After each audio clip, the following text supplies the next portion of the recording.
Thought Fortunes Podcast, episode number 28, the Playbook for Retail Real Estate Sales with Beth. Welcome to another episode of the Thought Fortunes Podcast. I am your host, D. Orlando Fortune. This is a show about business and authors. With the growing demand for information, entrepreneurs must learn how to turn their ideas into words on a page that bring in cash and share a unique message. This podcast brings you the strategies, tips, and bars to do just that and do it well using a book. I have a special gift for you, my listeners. You've been listening to the podcast because you're thinking about writing a book. And one of the biggest challenges I hear is, Fortune, I want to write a book, but when I sit down to do it, my brain goes blank. I have all these ideas and poof, they're gone. Well, I've heard you and I have a solution. Now, what if I told you that you could get rid of that anxiety, that you could plan out your entire book in less than an hour? And do it in such a way that when you finally sit down to write the words will just flow out of you, just like they do when you're having a conversation. You could eliminate the nerves because you have a plan. Now, would that help? Your solution is the 4 Brains templates. This strategy uses both sides of the brain, the logical and the creative, to pull out your message and give you prompts that make writing as easy as answering questions. No more stressing out over the blinking cursor on the screen that seems to be mocking you, or typing out a bunch of garbage that you eventually delete.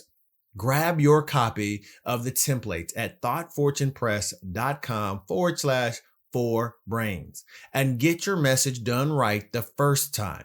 Now, by this time tomorrow, you'll be amazed at how easy it was to finally get started on becoming a real author.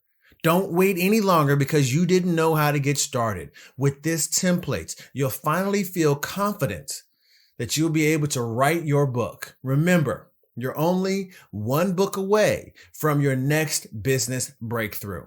Go to thoughtfortunepress.com/4brains and get the goods now.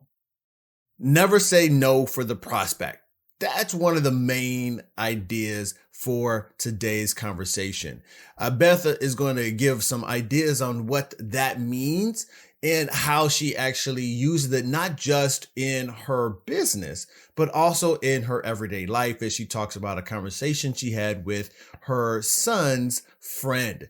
And the idea here is profound in a way, but it's something that we may be doing as people in business, and that we're trying to approach our sales conversations. And there's some of us who hear this conversation in our head and we stop moving forward. So this never say no for the prospect is a profound idea. And it's actually the title of her first book. Now, another idea to listen for in today's conversation is how Beth is turning her second book into a podcast. Now, the second book she actually uses as a playbook for retail people who are in sales and retail real estate. So she had an idea for how she was going to not only promote the book, but also to provide some value to the people that she is serving, these companies that she's going in and teaching on how to do better in sales for their businesses, right? So this idea here is going to encompass a podcast for the entire year. You want to listen to how she creates not only the strategy for this, but what she's going to how she's going to create the content, a year's worth of content very, very, very quickly. All right, another idea to pull out here is, wow, she pre-sold 700 copies of her books, but she actually lost all of those pre-sales at one point and had to regain pre-order sales, and she even got more. So you have to listen to that story. It's a social media strategy that she used, something that you can use if you have a book already out, you can still use this strategy. If you have a book coming out, you can use this strategy. It's a phenomenal strategy. It's very, very simple. It doesn't take a lot lot of effort. But what she does, not only did it help her pre-order sales of the books, but she also started getting some other business because of this simple strategy she uses on social media. The final thing here, before I let you get into today's episode, it relates back to the opening conversation for the interview, and that is about hope, this hope community that Beth is a part of, which stands for helping other people every day. Now, this community is about helping people that fall through the cracks, as she says, without dealing with the red tape. So she's helping to feed people and get them certain types of care that they need that they otherwise wouldn't be able to get unless they fill out a bunch of paperwork, did a whole bunch of this and that and the other. Well, this community is helping people down there in the Fort Lauderdale area. I believe it needs some support. It is a fantastic idea. I'm glad she's a part of it. Now, this is just some of the things that we talked about in the show. Much more to share as Beth breaks down some ideas about sales, how she's using books to help build her following, and not only that, to train some of her salespeople. Yeah, there's so much stuff packed into this shorter than normal interview. I'm just going to go ahead and shut up right now and let you get to the interview. Awesome. All right, y'all. We know we have another great guest on here, another entrepreneur that's not only sharing her expertise, but man, she just loves what she does. And I want to get right into this bio. We have a great bio here for first, and then I definitely want to talk to y'all and introduce you to Beth Azor. I hope I pronounced that right. I pronounced it in my head several times before we get started. All right, so Beth, affectionately known as the Canvassing Queen. Beth Azor is the founder and owner of Azor Advisory Services, AAS for short, a leading commercial real estate advisory and investment firm based in Southeast Florida. As its principal, Beth currently owns and manages 6 shopping centers in Florida and travels the country consulting with, brokering deals for, and training associates in the commercial real estate industry. A partial list of Beth's clients include Phillips Edison and Company, Brixmore Properties, the Shopping Center Group, Urban Edge Development, and DLC Management Group. Prior to founding AAS, Beth was the president of Terra Nova, Florida's largest third-party asset manager. That's awesome. Beth also has over 30 years of experience in managing, started when she was about 12, developing, redeveloping, and teaching commercial real estate leasing agents all over the country. She has taken it upon herself to guide budding and established retail real estate agents to conquer the market by offering commercial real estate training courses and workshops. Her canvassing workshops are legendary. Now, as a graduate of FSU, Beth currently serves as a foundation trustee and is part chairwoman of the board and founder of the FSU Real Estate Foundation. Beth is also the immediate past president of the board of directors of Hope Outreach Center in Davie, Florida, and co-founder of 100 Plus Women Who Care in South Florida. She resides in Davie with her 2 boys, Alex and Mario. Beth, welcome to the show. Is there anything else you want to add? Oh, I think that's plenty, Fortune. Thank you so much. Awesome. Hey, quickly, Hope Outreach Center. What is Hope Outreach? So Hope Outreach is a very small grassroots, not-for-profit in South Florida. It's in the county where Fort Lauderdale resides. And we have an after-school tutoring program for kids. We visit the elderly. We have a food pantry. Basically, we help the families that would fall through the cracks if Hope didn't exist. We don't have a lot of. They do have to fill out like an application, and we check their if a family walks in or a mom or a dad or an individual walks in and they need help or they need food, we help them immediately without making them go through a ton of red tape. Awesome. Love that. It's just something about the word hope made me want to ask about it right up front. So the founder called Hope helping other people every day. That was the acronym that he came up with. Every day. Okay. Love that. I love that. And I've heard helping other people excel, but I love that every day. Wow.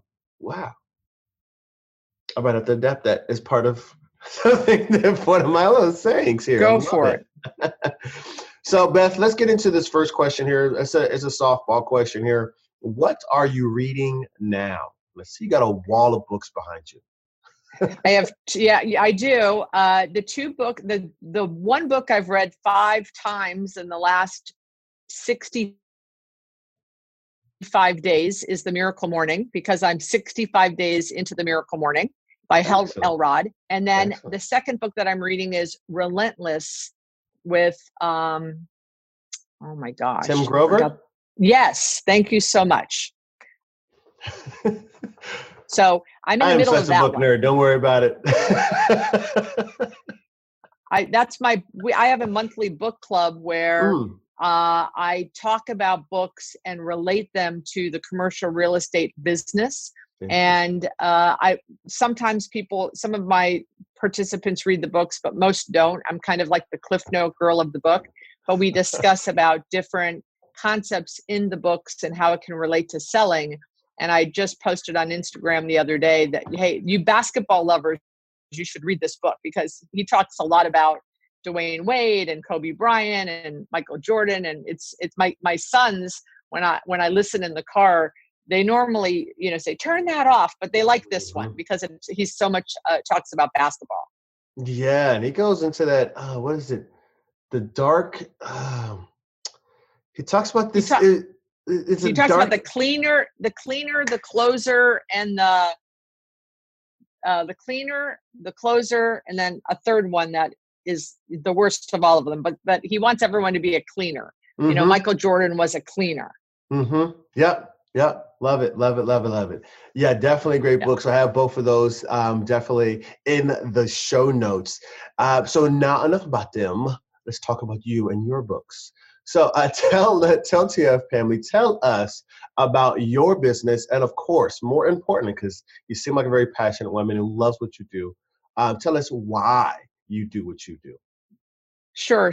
So my job, for your audience, Fortune, is basically for 34 years, I've been in charge of finding tenants to lease vacancies in shopping centers. And I did it for other people. Now I own 6 shopping centers on my own account with partners. And I travel the country teaching other leasing agents in big and small companies how to fill vacancies in shopping centers. And I'm sure you realize we have more vacancies in shopping centers than we ever have before. So I wrote a book last year called Don't Say No for the Prospect, because I would go train these leasing agents and I'd say, oh, well, let's go walk into this pizza guy. Well, no, he's not going to like my center, blah, blah. Like people put limiting beliefs in front of, they create their own obstacles. So my first book was a smaller book. It was only about 136 pages, but it was a ton of stories in my career of how I maybe said no for the prospect on my own account, and then realized when I overcame that I just called and asked them for, the business, that I got the business. So it was mostly a book of stories and examples of why you shouldn't say no for the prospect, and just ask them, I had a story that there was a young man that was staying with us for his senior year. His parents lost their job and they had to transfer to another city, and he was going into his senior year in high school. And I said, well, what's Ryan going to do? Is he going to move and, leave his senior year? And his parents said, yeah, well, we're trying to figure that out. And I said, well, why don't you let him stay with us? So at dinner one night, Ryan was talking about a young lady that he wanted to ask out, but he was afraid. And I said, well, Ryan, by not asking her, you already got the answer of no, right? And he's like, I guess so. I said, so you might as well ask her. You've got a 50-50 shot. And then the next night at dinner, he said, guess what, Miss Beth? I asked her and she said yes. I said, see, and I have those old staple buttons where you would push, it says yes on it. I'll send you one. I have one that says, don't say no for the prospect. So, awesome. So that was the first book. And the second book, which is literally just came out 2 weeks ago, is the Retail Leasing Playbook. And basically it's the A to Z of how to lease space. So if you are in commercial real estate, whether it's mostly about retail, the retail leasing playbook, so mostly about shopping centers, but if you're leasing industrial or office, you could get a lot of ideas from it. And that one is about 250 pages. It's 69 chapters.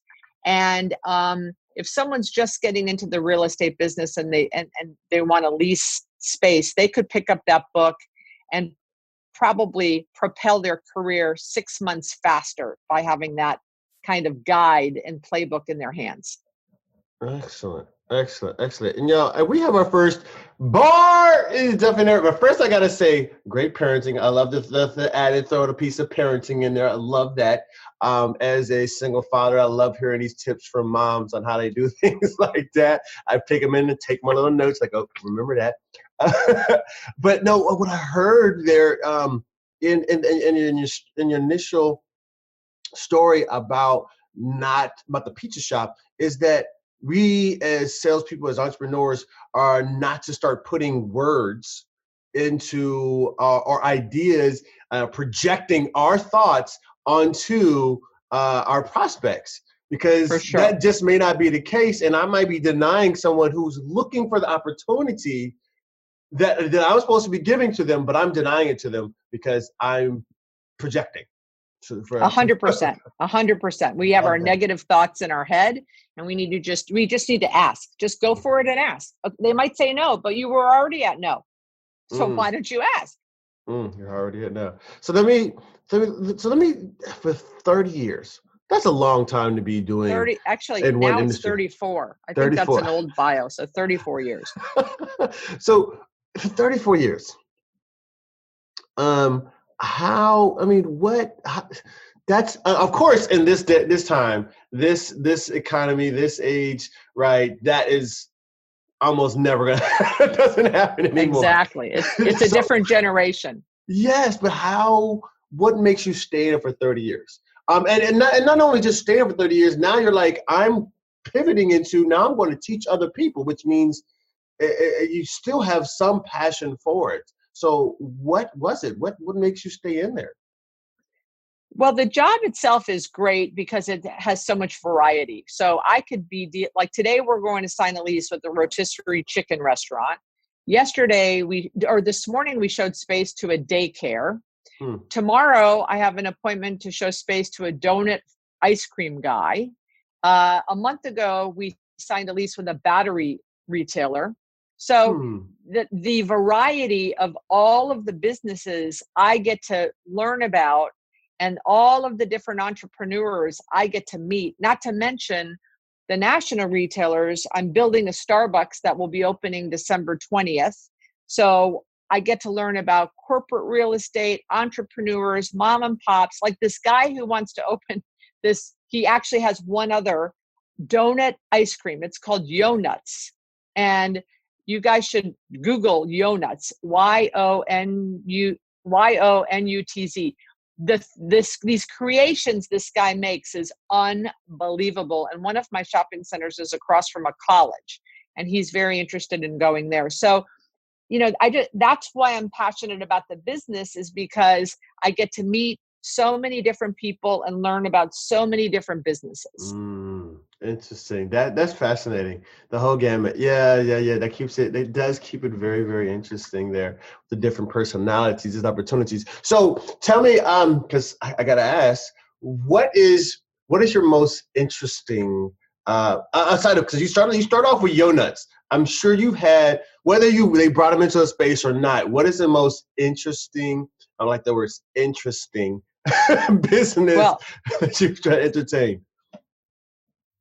Let me tell you, I have a story that is, it just definitely changed my career. So 3 years into the business, I was very cocky. I was arrogant. I thought, I've been doing this for 3 years. I know everything. And yeah, exactly. And I was about 29, 30 years old. And I get a call from a guy on a crackling phone, which back then, many, many years ago, way before you were born, Fortune, I could tell it was on a cell phone. And that was very rare and unique back then. And that should have been clue number one. And the guy says, hi, I'm calling. I'm driving by your shopping center and I like your end cap space right on the street. How much? And I said, well, what do you want to do? And he goes, oh, I'm going to open up a video store. And I'm on a video store. This space is too big. It's 6,000 square feet. And he says, yeah, that's the size that I want. I said, well, I lease 17 other shopping centers. I have a video store in every one of them. They're all about 1,200 square feet. What could you possibly want to do in 6,000 square feet? He said, oh, I'm going to start a new concept. I'm going to franchise it. And this could be my prototype. And I said, oh, I'm sure you are, sir. But this space, we have plumbing and electrical in here for a restaurant. My boss wants it to be a restaurant, so I can't help you. And he says, well, do me a favor. I was so rude. He said, do me a favor. Can you take down my name and number? And if your boss changes his mind, I would really like to see the space and come talk to you guys. And I'm like, okay, what is it? And he says, my name is Wayne Huizinga. And I was so arrogant. I didn't even write down the spelling of his last name. I wrote it down phonetically, the way I heard it. And then he goes, here's my cell phone number, like all the clues. And I didn't say, well, sir, what do you do now? Because had I said, sir, what do you do now? He would have said, I run waste management, like, a Fortune 100 company.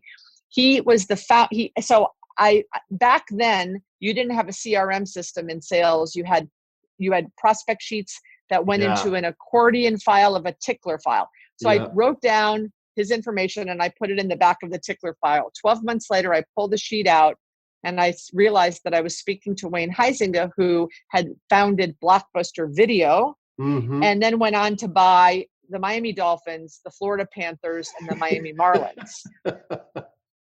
So I learned a very big lesson about arrogance and asking questions when you're in sales and not thinking you have all the answers. I just need to ask him one question. Sir, what do you do now that you're starting this new concept? Oh, I run waste management. Oh, I probably would have leased him.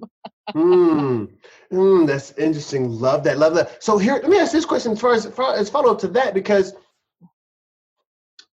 obviously one of the things that you have to do is vet the people that call on you, and also to not only the people that call on you, but the people that you go to see yourself.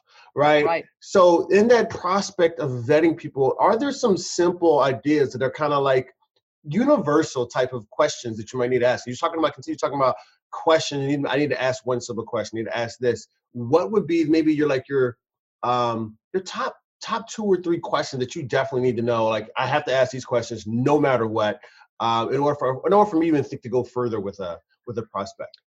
Well, they have to have money, right? Because at the very least, opening up a business takes money, especially when you're opening a bricks and mortar store in a commercial space. So no matter what they do, whether they want to open a nail salon, whether they want to open a daycare, whether they want to open a restaurant, I say, how much does it cost to open your business? That's a very important question. So like this morning I met with a daycare and I said, how much does it cost, to build out your daycare? And he said $800,000 he said $80 a square foot and the space was 10,000 square feet. And I said, well, and then the second question is, and do you have that?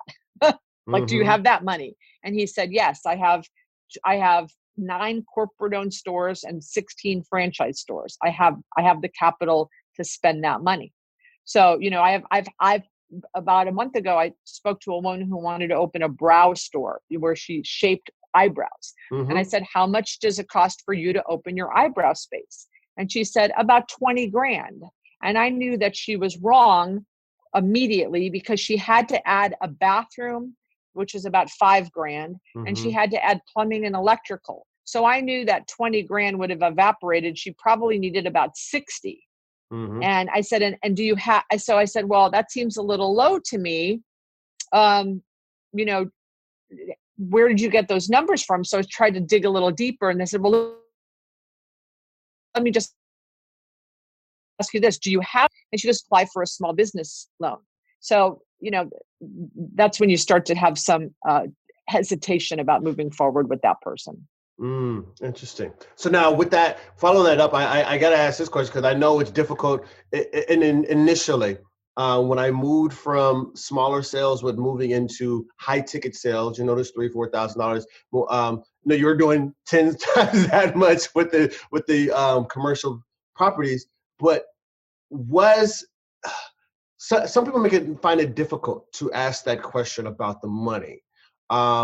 What is it that you could to give to the audience here on building up that courage or a perspective maybe to look at so that they could ask that question confidently because they know they need to ask that question and not hit her It, around the for, corner. Absolutely. I think that newbies are afraid to ask those Mm-hmm. questions, and they say, well, it's, they're afraid because people tend to think that money is such a personal thing. And so what I say to Mm-hmm. them is role play with your boss, role play with your mentor, role play with your peers, and understand that you are representing a property owner that owns, let's say, a grocery anchored center that's 20 to 30 million dollars. And you can say, and until you gain the confidence, you can blame it on the corporate office or the Ooh. owner, right? And you can say, look, my owner requires me to ask, some very important but personal questions, and then go into it. And then you can defer or deflect that it's not me. You seem like a good guy to me, but I've got to report back. And the ones I would, and then what I tell the leasing agents who were afraid, and then maybe is to get a deal done, because that's how you mission or it's part of your salary. And you're not going to get a deal done if you don't have all of the information. Yeah. And when you go to your boss and say, oh, I think I have a woman, she wants to open a brow store, and your boss is going to say, great, how much does it cost to build out? What is she going to do in revenue? And you're looking at her going, oh, I need to go ask. It's way Mm. better to ask that up front and first, but understand that for sure you're going to be nervous, you're going to be insecure, and practice and role play with your spouse, your peers, your colleagues. Practice it, because it does get easier. Or ask your mentor or your boss, can you come to a meeting with me and show me how you do it? And because I think once you start watching people, and what I find, and I tell my students this all the time, the serious people, they don't mind answering the questions. They love that you ask. Mm-hmm. The ones that really have their act together. The ones that get offended don't have the money. Bar. Yeah, that's a nice one, right? That was nice. That is so true. When I first got in get into real estate investing, I was going out there with my head, a head full of ideas, and I'm just like, I'm gonna go out here and do it. And I was so afraid to ask for someone to ask me how was my financing, how was it gonna go. Even though I was taught to say, I can cover it. Like, I was taught to do that because I was going to go find the money, but I still had that fear of someone asking me that question. And it finally got to the point where I did that. I like role played with my moms. I role played with some of the people that I was like working with when I went out, and we would like practice with each other, and that worked so much better. So that when it came time to ask for the money, I could confidently say, "Oh, yeah, we can have it within 30 days. We're good. We'll close them within 30 days," confidently, and be able to say that confidently. So you're absolutely right about it. If I'm serious, right? That's not a question, because you want people to know, because you already know it's got to go to financing at some point. So we need to know about front. Exactly. So I love that. I love that. Exactly. That is an awesome strategy right there. And I love that. I love the strategy you gave about deflecting. When I started with, when I would sit down, when we finally got to a point with we did Section 8 tenants for our rental properties. And when I got to, when we finally started getting our system down, started getting good tenants, most more times than not, good tenants, it was a study. I would tell the tenants, look, this is probably going to be the last time you see me. If I have to come back to this property, it's a problem. So a mom takes care of this. She's going to make sure everything is good for you. So she's going to be there taking care of you all the time. So anytime you have there's a problem, I'm here. So if she ever has to call me, don't be mad at her, be mad at me. Okay? Right. I'm the one that takes all the trouble, and I don't want to come back here again. Okay? So take care of my moms. Take that blame away from moms. I love that. I love that. Okay, so moving forward, let's talk about the book here. specifically the first book, and then of course, in understanding a little more about the second book, because I love that you're laying out a playbook for people, especially with you being, I've said several times, being a student. I want to talk about that also, the student, the academy, the Azor Academy. But as far as the books go, can you tell the audience what your book has done for you, the initial book there, what has done for you since you got it published, as far as, raising some authority or just helping more understanding? What has that book for you done for your business, the Don't Say No for Your Prospect? We're about halfway through today's show, and I want to give you a quick word from our sponsor before finishing the second half of the interview. Today's show is sponsored by Thought Fortune Press. You probably know that if you're not an authority in your industry, nobody's hearing your message. And you may know that the number one way to build your authority is by authoring a book. What you probably don't know is that you can write the manuscript for your book in less than 4 hours. I'm D. Orlando Fortune, the lead self-publishing strategist for Thought Fortune Press, where we turn your ideas into a branded book that brings in the cash by sharing your unique message and positioning you as an authority in your industry. If you're an entrepreneur or a speaker who's thinking about already writing or want to publish your next book, but you don't want to write it, or you just want to get help getting it done, your first step is a Wealthy Author Roadmap. This is a call to help us get to the heart of what you do for your customers. Together, we'll determine how a book will help you establish more credibility in your customers' minds and make a bigger impact in their lives, while also, of course, increasing your revenues. During the call, we'll walk you through designing your book's outline and its content and create a publishing timeline that fits your goals, even if that means getting it done in as little as 90 days. What makes us different is that we know a book is only the first step into your world. Not only do we help you write the book, but we work with you on creating a signature suite of products, all from your book's one outline. We do all of this using the 5 phases of our proprietary system, the Signature Book Formula. To get started on your personalized Wealthy Author Roadmap, go to thoughtfortunepress.com and click the gold Start Here button at the top of the page. Now remember, you're only one book away. So let us at Thought Fortune Press guide you to becoming an author. Go to thoughtfortunepress.com today. Now let's get back to the tips and the other ideas from Beth. I mean, y'all, it's been great so far. So I know you're tuned in and you're ready to get back to the rest of the interview. So here it is, second half. Yeah. So I before the book, I used to speak a lot.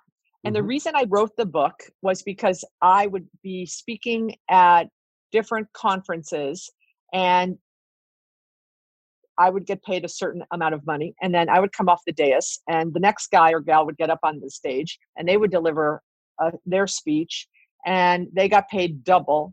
And their only difference, my talk was a lot better than theirs, but they had a book. So I'm like, I gotta have a book. So that was why I did the book, and it absolutely delivered. My speaking fees have doubled, and I now get calls to speak. Before I worked it, I would call the people and I would call my champions and say, hey, I want to speak at this conference. Who do you know? I don't have to do that anymore. Now people call me because of the book. Oh, look at the little swag, little attitude. We said, I ain't got to do that. I don't have to do it as much. I still do it. Do it. Like I do it with newer audiences, but my industry where I used to kind of have to grovel, with the book, you become an expert and an authority, exactly what you said. And they start calling you and you get bigger audiences. Before, maybe, can you come to a round table? Can you do a breakout room? Now it's, can you do the main stage?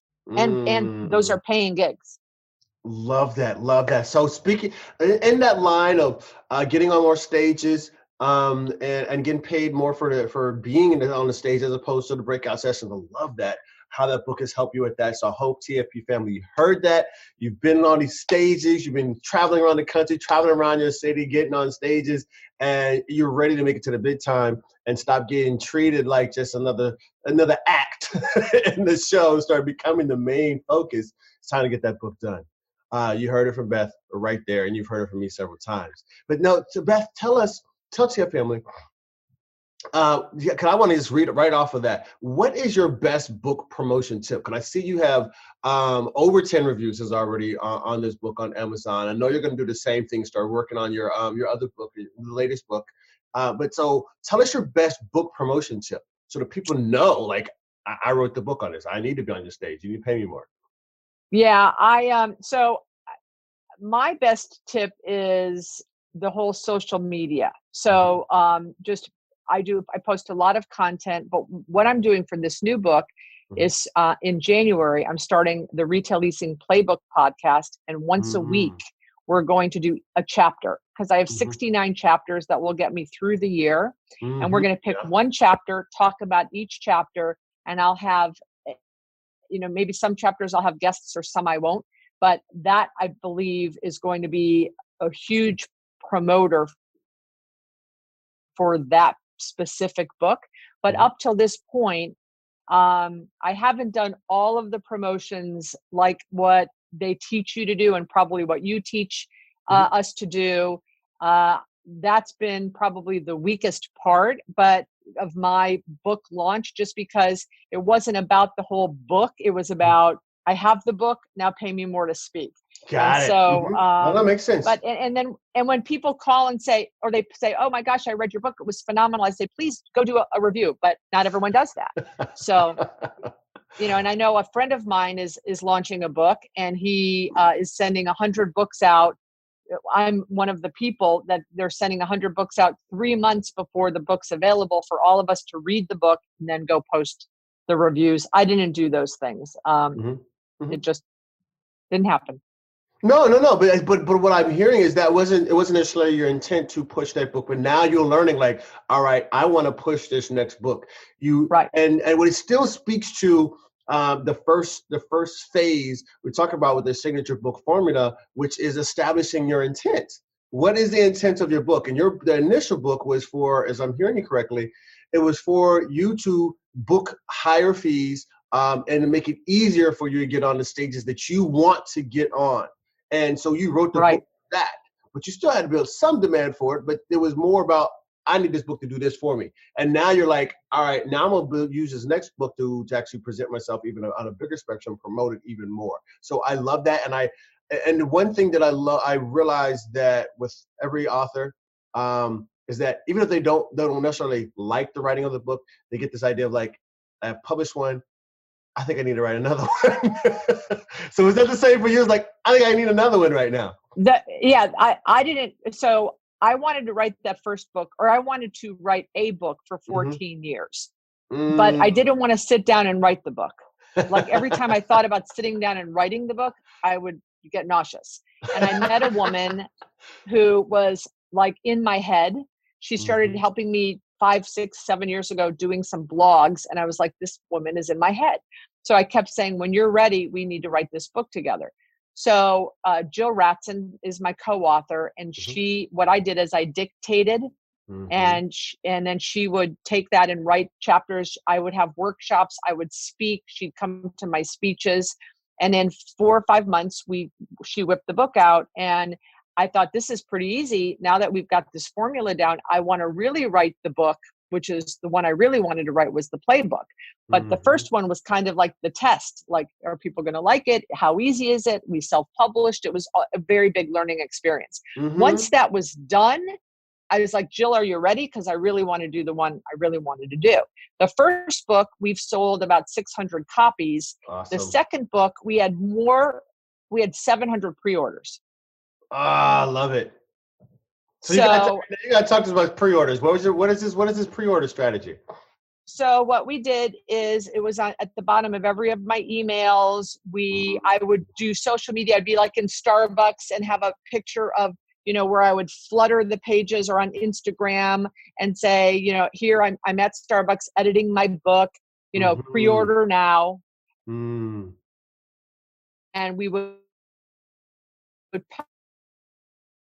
post that, and we had on pre-orders blew the first book away. It was phenomenal. Love it. And about how long was that? What did you do the full 90-day pre-order for Amazon, or what did you do? I have no idea. I think it was about that was, I have a director of operations who helps me, God love her, Josie. So, but I think we stood about 90 days out, and then we had a like a drop dead date that we missed. So then I think those pre-orders got, like, I think originally we had about 300 pre-orders. We missed the delivery date. They all went away. And I was like, oh no.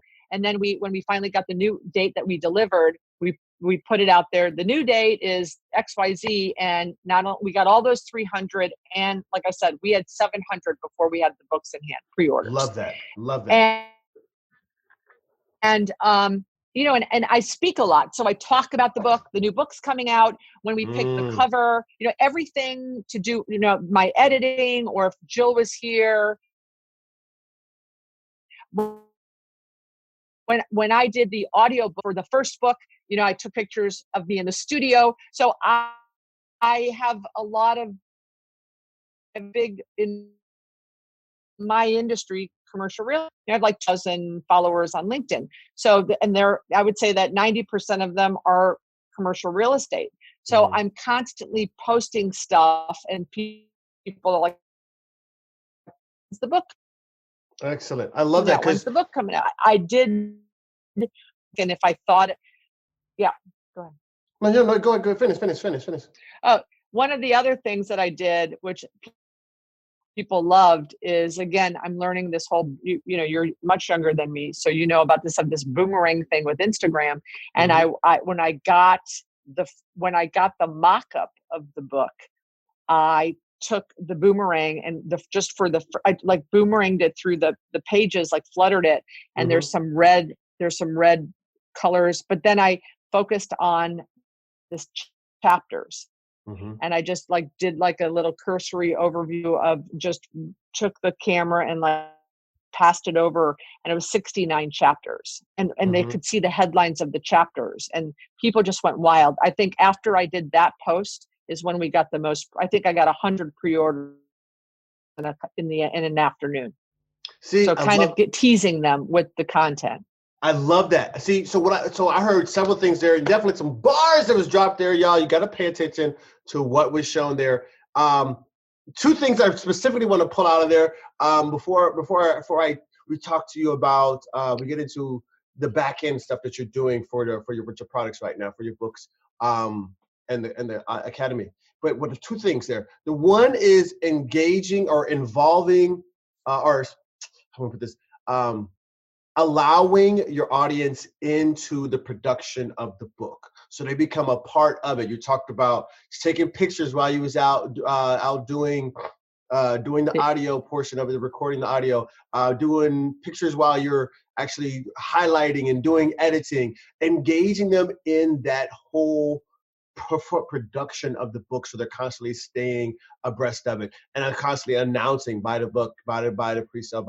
Of course, like you already say in the beginning, don't say no to the prospect, don't put it in their mouth. So give them opportunity to say yes to it. But then the second thing you said there, which is one of the keys that I keep trying to drill into people's mind, you can sell your book or your product or services that you're using the book to help promote based on the content, even if it's just the cover and the chapter titles. That's exactly what I heard you say. Your best post was, here's what the content's about, and people are like, oh, I love that. I got to go get that right now. So, love it. Thank you for that. I give you a high five, a hard high five for having us in the studio together. Love that. So Beth, let's talk about briefly talk about your academy before we move into the final questions, the fun questions here. as we're coming close to the end of our time together. You have a couple of opportunities that you offer people for them to get training, along, of course, to come see you, to come see you speak, but also and the consulting. But you have the Azor Academy, and you have some trainings. How are you doing? How is this book helping you? The second book, of course, helping you to do more of those trainings. And what are those trainings about? So the trainings are, I have mostly the training is how to lease space. So I'll go into headquarters. So I just sent 40 books out to CEOs of leasing companies. I know you did. So, with a little handwritten note, and a lot of them I know, and some of them I don't know. But a lot of them, maybe I did training 3 or 4 years ago, and this book is going to prompt them to have me come back. Right. Because, so I also do local trainings where if there's a smaller company, let's say it's a family owned company, they own 3 shopping centers, they're small like me, and their, son just graduated from college and they want him to start leasing. I do a quarterly training down here in South Florida where I'll do 6 people. We'll have a classroom for 4 hours, and then we'll go out into the streets and knock on doors. So I cap that at 6 because I can't take more than 6 people around knocking on doors. So we have that. I have, I'm very big in trying to help women overcome their limiting beliefs and start investing. And not sure when this is going to air, Fortune, but on January 9th, I'm having the Commercial Real Estate Investment Symposium for Women, where I'll have 8 women up on the dais talking about any investments that they've made, cash flowing investments. And basically the motto of the day will be, if we can do it, so can you. So, and those are just a few of the things that I have with the Azor Academy platform. Okay. Excellent. But I have 100 videos, 100 free videos on selling on YouTube. So if any of your audience is interested in just some selling tips, I talk a lot about real estate, obviously, but they can convert the lesson to whatever they're selling. Well, I mean, and that's definitely kind of what you were talking about from the beginning, whether you're taking the book of the month and you're saying, how do we use this in real estate, in commercial real estate? And I love that. I didn't even touch on that, but I love that idea because that's something that I do for myself. And I never thought about putting a group together to try to do that. In that, when you're able to start seeing what you're doing from different angles, then you're able to better explain it. You have a better perspective for yourself. You start simplifying it, and it's easier to talk to your prospects from whatever their life angle is coming from, or life experience. You're able to draw up on these different things and see how it relates to what you're doing. And you've already been doing it from the books. I love that perspective. I do it myself. I didn't know enough people did it. That's awesome.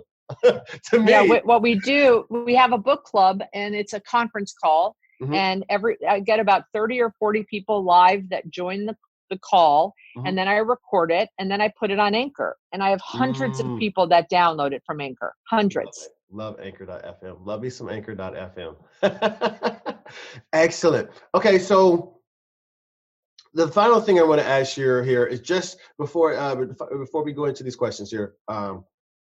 To clarify, as far as commercial, are you doing like the larger, big, like indoor shopping centers, or the outdoor shopping centers, or are you doing more of the strip centers? So the 6 that I own, I have 1 grocery anchored center, and the rest are smaller, like 10 to 20 tenants. So smaller strip centers. My training, I do malls, indoor malls, big power centers with like Best Buy, Walmart, Ross. So I do those when I do my training, but the ones that I own personally are smaller. Okay. Excellent. I love that. And so I gotta ask follow-up, and I gotta follow up to that. You transition into buying your own properties. And one of the things that when I hear people say to real estate agents, I ask them how many properties do they own? Because I still subscribe to what Robert Kiyosaki taught me years ago. It's like, if you own real estate, if you're a real estate investor or agent, you should own properties. So do you say the same thing yourself, or did that something that you developed over time? Was like, I need to own my own properties. I'm seeing all this money I'm making for other people. I need a piece of that. Yeah, my first I was 32 when I made my first investment. My boss had come to me 2 other times. I didn't have the money. And he literally took me by the arm to a bank and co-signed a loan for me to invest. And Awesome. he said, you're an idiot for not saving money from all your commissions you're making, but I'm going to help you get started. I'm going to help jumpstart you. And that was 32. We refinanced on that property 6 months later. I paid back the bank. And then I just started from that point on saving money from every commission check so that I was ready to invest when a deal came my way. All right, all you real estate agents out there, you heard it.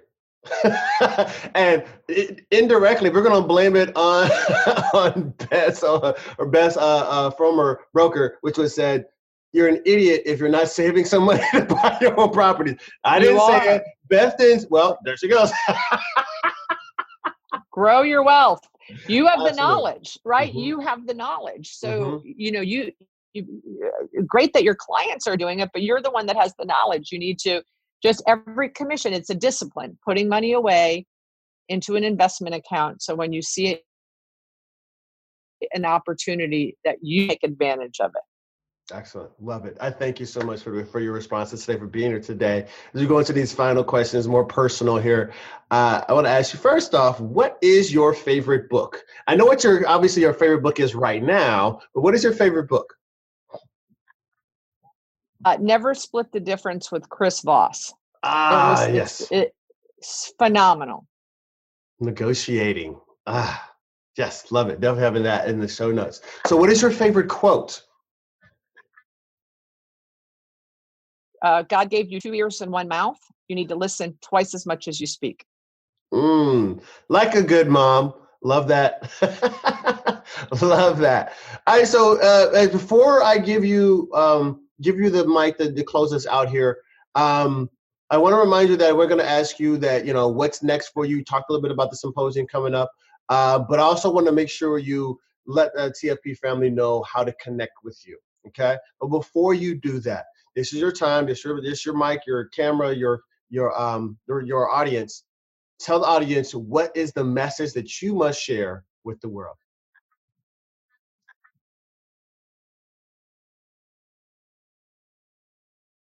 Well, that if you get it, because it does wonders for your self-confidence, your business, your networking, your authority, and it helps so many people because you have a message. So write the book, just do it. And if you struggle because you don't want to write it, then find a co-writer and do what I did and just dictate it. But get the book, get it out of you. Love it. Love it. Thank you for that. So let the TFP family know how to connect with you or to find you on the websites and so Beth forth. Azor, right? BETH Azor on LinkedIn, Facebook, Instagram, Anchor. Those are the main platforms I'm on. Excellent. Love it. Love it. Love it. And definitely go out there and grab one, if not both, of Beth's books.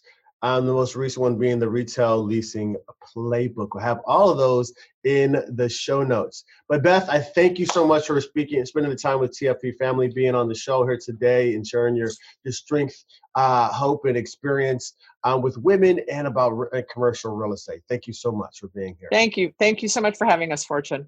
Absolutely. You've just listened to episode number 28 of the Thought Fortunes podcast with your host, D. Orlando Fortune. That's me, your boy. Now, I want to give thanks to our sound and audio guy, Kyle Benj, and of course, to our creator. Now, do you have any questions or comments? Go ahead and email them to fortune@thoughtfortunepress.com. And if you want to turn your ideas into a money-making branded book that books more speaking engagements and generates more leads, head over to thoughtfortunepress.com/4brains to grab a copy of the 4 Brains template and start mapping out your book. It's so easy. You'll wonder why everyone hasn't written a book. That's at thoughtfortunepress.com/4brains. Finally, y'all, if you like the show, do us a favor, like for real, do us a favor, share, like, and join. Take a screenshot and share the episode with the hashtag ThoughtFortunesPodcast, and then show us how much you like us by giving us 5 stars and a review on iTunes. Finally, join us every week by subscribing to the podcast so that you don't miss an episode every week it's released. That being said, y'all, you know how we do it. You can be, you can do, you can have anything you want in this world. You just gotta believe. You can live a life of no doubts, just blessings, and we'll show you how right here. And as always, remember, you're only one book away. God bless.